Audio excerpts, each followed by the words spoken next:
A destitute African girl mistakenly entered the suite of a prominent Arab executive and fell asleep on his bed, captivating him with her beauty.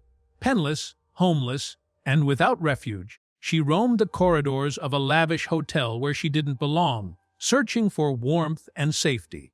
In a haze of exhaustion, she pushed open the wrong door and slipped inside. Unaware, the opulent suite was occupied by one of the nation's most influential executives. She took nothing, asked for nothing, just curled up on the bed to rest. When he returned and found her sleeping serenely, something stirred within him. He had encountered beauty before, but never so pure, so untainted by ambition or allure. What unfolded next defied all expectations. Before we begin, make sure to subscribe to the channel, like this video, and turn on notifications. This helps us bring more inspiring and emotional stories like this straight to you. The rain poured relentlessly over Casablanca that night. The lobby of the Al Haram Hotel sparkled with marble floors, crystal chandeliers, and the scent of jasmine diffused through golden vents. It was a place for kings, sheikhs, and billionaires, not for someone like her. Her name was Sophia. She had arrived in the city 2 days earlier from a small village in Côte d'Ivoire, chasing a promise that vanished the moment she stepped off the bus. The job was gone. The contact who was supposed to meet her never showed. Her last few coins had gone to a piece of dry bread and a bottle of water. She hadn't eaten since. As the doorman turned his back for a moment, Sophia slipped in. Her clothes were soaked, clinging to her skin, and her bare feet made soft, wet sounds on the marble. She kept her eyes low. No one looked at her. They never did. She had no plan, no destination, just one hope to find warmth, even if only for a night. On the 12th floor, the corridors stretched in silent opulence. Every door looked the same. She walked slowly, touching the polished walls, her limbs trembling from exhaustion. One door stood slightly ajar, room 1203. Her heart raced. She looked around. No one. She pushed the door gently. No sound. Inside, the lights were dim. The air smelled of out wood and fresh linen. The room was massive, too much space for one man. A large bed stood in the center, the covers turned down. She stepped in like a shadow and closed the door behind her. Sophia didn't dare touch anything except the edge of the bed. She hesitated, then slowly climbed in, curled her knees to her chest, and pulled the blanket over her thin frame. For the first time in days, she let her body rest. Downstairs, Tariq al-Mansur exited his black Maserati, handing the keys to the valet without a word. He was 39, tall, with sharp eyes that saw through people long before they spoke. He owned real estate empires in Dubai, Doha, and London. But tonight, he needed silence. Board meetings, phone calls, deals. Everyone always wanted something from him. He stepped into the elevator, loosened his collar, and leaned back against the mirrored wall. For once, he longed for solitude. When he entered room 1203, he dropped his briefcase and loosened his tie, moving straight toward the bedroom. Then he stopped. There, in the middle of his bed, lay a woman. She wasn't dressed for seduction. She wasn't someone his assistant had arranged. She was curled up tightly, her face soft, vulnerable, almost childlike. His first instinct was to shout, "Call security," but he didn't. Instead, he stepped closer. She was shivering in her sleep, her skin, a deep, flawless shade of mahogany, glowed softly in the dim light. Her long, soaked braids spread across his pillow. Her face was peaceful, too peaceful for someone who had clearly suffered. He reached out, gently pulling the blanket higher over her shoulder. Still, she didn't wake. Tariq stepped back slowly, sitting on the edge of a leather chair. He watched her breathe, watched the way her chest rose and fell. There was something about her, something unspoken. She wasn't here to steal. She hadn't touched anything. She had simply collapsed. He glanced at the clock, 2:11 a.m. He loosened his cuffs, leaned back in the chair, and exhaled. He couldn't explain why, but he couldn't ask her to leave.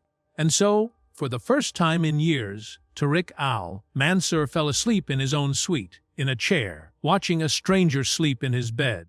And neither of them had any idea how much this night would change everything. Sophia stirred slowly, the scent of unfamiliar sheets and luxury clinging to her skin.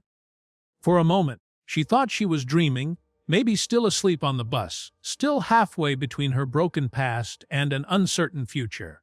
Then her eyes opened, and nothing made sense. The bed beneath her wasn't the torn mattress from the village shelter. It was soft, clean, warm. The sheets were white. The pillows smelled like sandalwood. She sat up slowly. A chandelier above her glimmered in the soft morning light. Her eyes widened at the size of the suite. Marble floors. Tip-ceiling windows with city views. A private balcony. Velvet armchairs. Golden lamps. And a man sitting in a chair across the room, watching her. She froze. Her heart slammed against her ribs. Her fingers gripped the blanket, pulling it over her shoulders. Even though she was fully dressed, she felt exposed. The man didn't move. He sat calmly, legs crossed, one hand resting on the armrest, the other holding a phone he hadn't touched in hours. "Good morning," he said softly. His voice was deep, measured, with an Arabic accent, but polished, like someone who spoke 5 languages fluently. His eyes were dark, serious, but not cruel. Sophia opened her mouth, but no words came out. "I didn't call security," he added, as if reading her mind. She blinked, confused. "Why? Why not?" Tariq leaned forward slightly. "Because you were sleeping, and you looked like you needed it more than I needed this bed." She stared at him. "I'm sorry," she whispered. "I didn't mean to. I didn't know." "It's okay," he said, raising one hand. "Tell me your name." She hesitated. "Sophia." He nodded once. "Mine is Tariq." Silence. Sophia looked down at the sheets. Her fingers trembled. "I'll go," she said quickly. "I'll leave right now. I wasn't trying to steal. I swear I didn't touch anything." "I know," Tariq said. Sophia stood from the bed slowly, wobbling a little from how weak she still felt. Tariq stood too, instinctively stepping closer, then stopping himself. He could see it in her eyes. Fear, embarrassment, hunger. "Have you eaten?" he asked. She shook her head. He reached for the phone on the wall. "I'll order breakfast." "No," she blurted out, panicking. "Please, I don't want trouble. I shouldn't be here. I don't belong here." "You do now," he said. She looked at him, stunned. "Why are you being kind to me?" He didn't answer right away because even he didn't know. He was Tariq al-Mansur. He had sent men out of meetings for speaking out of turn. He had fired someone for bringing the wrong brand of coffee. Yet something about this girl, this fragile force of survival, had shattered his instinct to control. "You were cold, alone. You walked into the wrong room, but maybe not the wrong place." Tears burned the corners of Sophia's eyes. She looked away quickly. He walked toward the table by the window, picked up the hotel phone. "Room service. Breakfast for 2. No tray charge." "Yes, now." He looked back at her. "You're not going anywhere yet. Sit down." Her legs gave in before she could argue. She sat. When the food came, fresh fruit, warm bread, honey, and hot tea. Sophia hesitated before touching it. But Tariq had already begun eating calmly, like this was just another morning in his life. Maybe it was, but for her, it was the first morning that felt safe in a very long time. She finally took a bite, and when she did, her hands trembled. Tariq watched her carefully. He didn't ask questions. Not yet.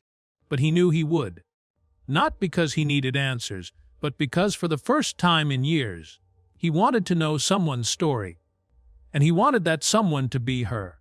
The breakfast plate sat half, finished on the glass table.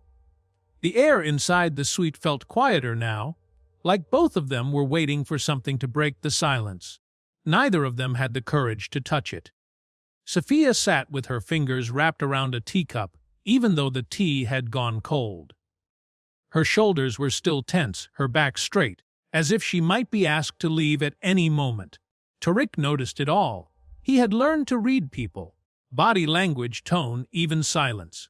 But with her, it wasn't about business or leverage. It was curiosity, a genuine one. She wasn't asking for money. She hadn't begged for anything, and that, more than anything, had caught him off guard. "Where are you from?" he asked finally, his voice low, careful. Her eyes met his for a moment before she looked down again. See to Devoyer, a small village, not even on the map. And what brought you here? She hesitated. You don't have to tell me, he said quickly. But I'd like to understand. Sophia's fingers tightened around the cup. I was supposed to start a job, a housekeeper position for a family here in Casablanca, someone my cousin knew. She told me it would be safe, decent pay, a place to sleep. She took a deep breath. But when I arrived, there was no job. The number was disconnected. The address didn't exist. Tariq leaned back slightly in his chair, processing her words. And you've been on your own since? Sophia nodded. I had some money saved, enough for food and a place for one night, but the money ran out. I tried to sleep outside the bus station, but it wasn't safe. A man tried to. She stopped herself, her voice tightening. I ran. Tariq didn't speak. His jaw clenched slightly, but his expression remained composed. And then last night, I didn't know what to do. I saw the hotel. I just wanted to be warm. I didn't plan anything. I just walked and found your room. She nodded slowly, her eyes filled with shame. I'm sorry. I shouldn't have been here. But you are, he said, his voice firmer now. And you're safe. Sophia looked up again, and for the first time since she arrived, her eyes didn't flinch. Why are you helping me? She asked. Tariq hesitated, then stood and walked toward the window. The city stretched out in every direction, glimmering under the morning light. Cars moved like streams of light. People rushed, hurried, pushed forward with purpose. He had spent years building empires over that city, and yet none of it had ever left him feeling this alert, this human. Because you walked into my life by accident, he said. But now I don't want you to disappear. She didn't answer. I'm not offering charity, he added, and I'm not asking anything from you, but I can give you a place to stay. Not here in the hotel, too many eyes. But I have a private residence. You'd be safe there. Sophia's breath caught. You'd let a stranger stay in your home. You're not a stranger anymore. She stared at him, like she was trying to find the catch, some hidden cost.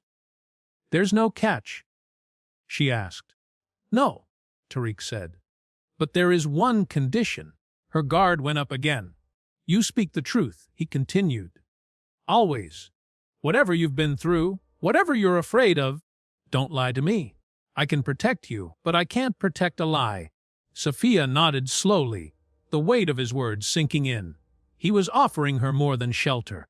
He was offering trust. And in her world, that was worth more than gold. But deep inside, something told her that staying near this man, this powerful stranger who looked at her like she mattered, wouldn't be simple. Because the heart doesn't always ask permission, and she wasn't sure if hers could survive getting close to someone like him. 3 black SUVs arrived at the back entrance of the Al Haram Hotel just before sunset. No hotel staff were notified. No curious guests caught a glimpse. Everything was done with the precision and privacy that only Tariq al-Mansour could command. Sophia sat quietly in the middle seat of the second car, flanked by dark leather and silence. She didn't ask where they were going. She didn't have to. Wherever it was far from the hunger and cold she had come from. Tariq rode ahead of her in the lead vehicle. His phone buzzed constantly, but for once he ignored it. 25 minutes later, the gates opened. The estate was surrounded by towering palm trees and high walls covered in ivy. Inside, the air was quieter, almost unreal. Birds chirped lazily over a man-made pond, and trimmed gardens stretched around the marble steps of a sprawling white villa. Sophia stepped out slowly, her worn sandals touching the clean stone driveway. The difference between her world and this one felt like a blow to the chest. A maid greeted them without questions. Another woman brought warm towels and a fresh change of clothes. "This will be your room," Tariq said, gently pushing open a door at the end of a quiet hallway. It wasn't massive, not like his suit, but it was clean. Soft white curtains danced near the window. A small bookshelf sat near the bed. A tray with fruit and a glass of water waited on the table. The room smelled like rose oil and something comforting she couldn't name. Safia turned to him. "Why are you doing this?" Tariq paused. "Maybe I've grown tired of pretending I don't have a heart." Before she could answer, he added, "You'll be safe here. No one knows you're here but me. Rest. Eat. Tomorrow we'll figure out what's next." And just like that, he was gone. That night, Safia stood in the private bathroom, staring at herself in the mirror. For the first time in days, she washed her skin with warm water. She ran a comb through her hair. She didn't look like the girl who had wandered through the rain into a stranger's bed, but she didn't look like she belonged in this life either. Not yet. The next morning, Tariq sat in his office reviewing documents when his assistant, Lila, knocked twice and entered. "We have a problem." He didn't look up. "Define it." "There are rumors now," she said, "about a woman in your suit. A hotel staff member mentioned seeing her leave with you." "A leak, probably small, but growing." He sighed. "I expected as much." Layla lowered her voice. "And this woman, Safia, who is she?" Tariq didn't answer right away. "Someone who stumbled into my world by accident and reminded me that I'm still human." Layla raised an eyebrow but didn't press. She had worked with him long enough to know when to step back. Later that day, Tariq walked through the garden and found Safia sitting under the shade of a fig tree, a book in her hands.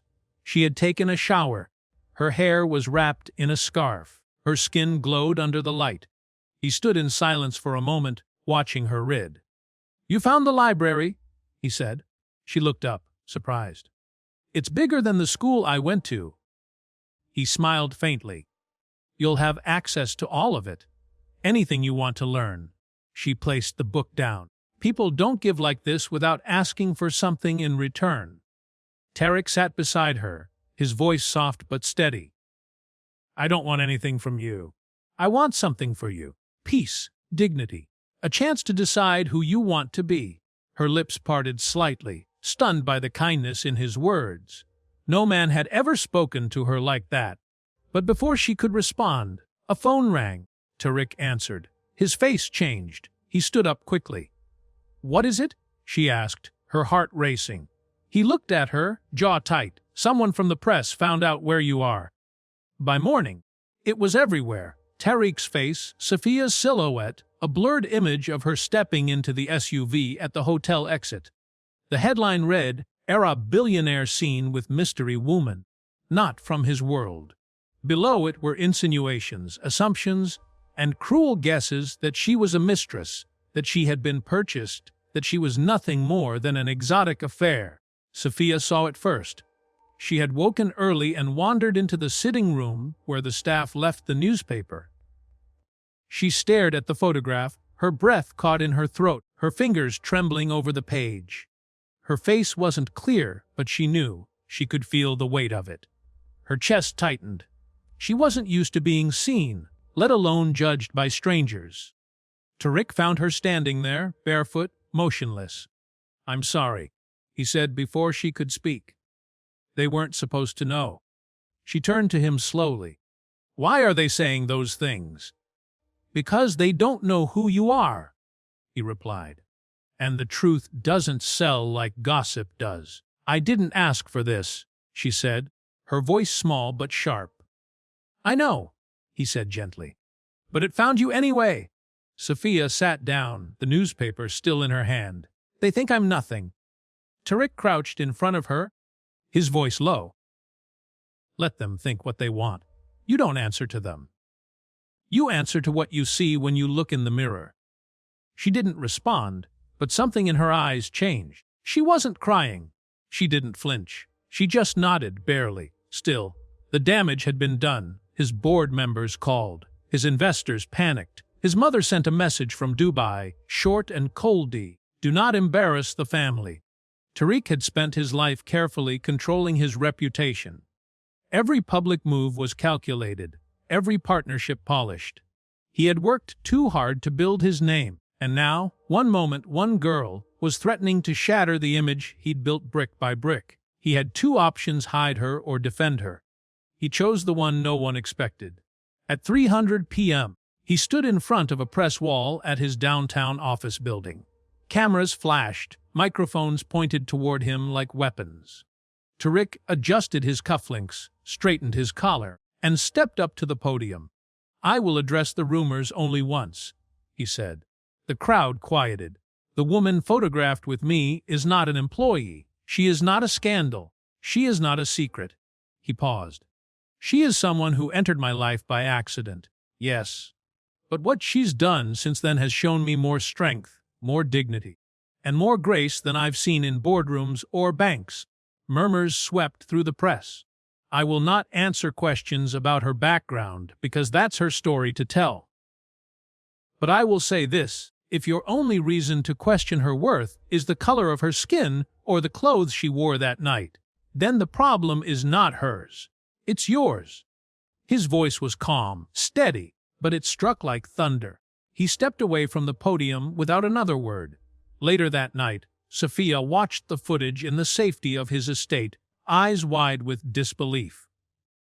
"You didn't have to do that," she whispered.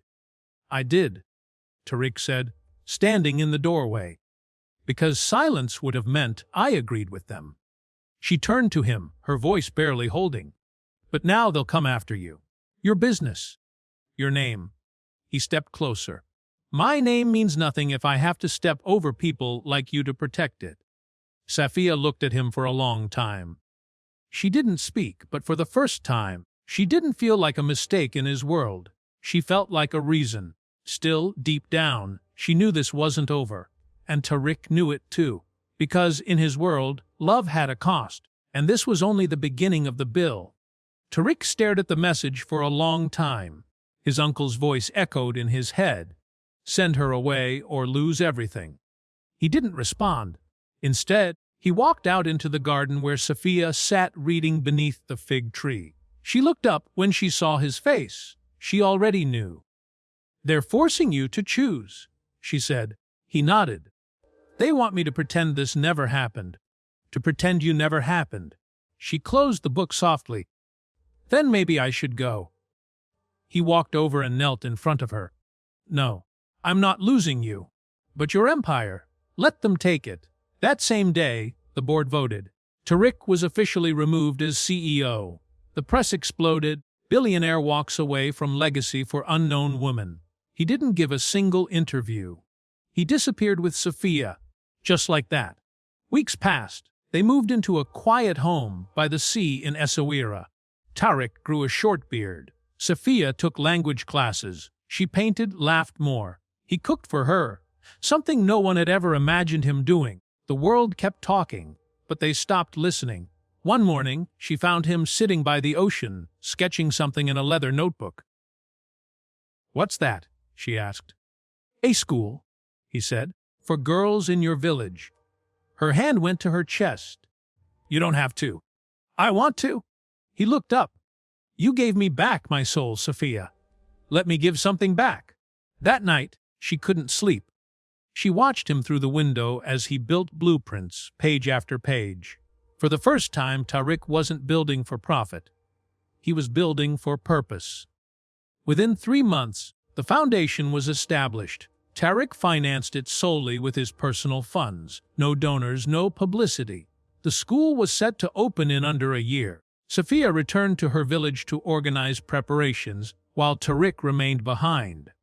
"I want them to see you as their inspiration, not me," he told her. Yet she felt his absence every moment. When she came back, he met her at the airport himself. No chauffeur, no guards, just him. "You're late," she teased. "I'm not late," he replied.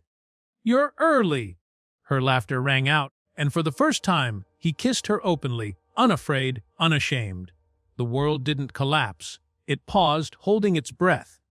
A year later, the school welcomed its first students, 500 girls. Sophia stood at the entrance, greeting each by name. Tariq was by her side, not as a tycoon, but as a man devoted. That evening, they sat on a rooftop beneath a sky full of stars. "You gave up everything for me," she murmured. He gazed at her, eyes gentle. "No, Sophia, I gained everything because of you." She rested her head on his shoulder, and in that moment, A girl who once had nowhere to rest created a world beyond her wildest dreams. Not because someone rescued her, but because someone trusted in her strength. This tale reminds us that love can triumph over fear, transforming lives in unexpected ways. If it resonated with you, please subscribe, like, and share it with someone who cherishes the power of love and belief in others.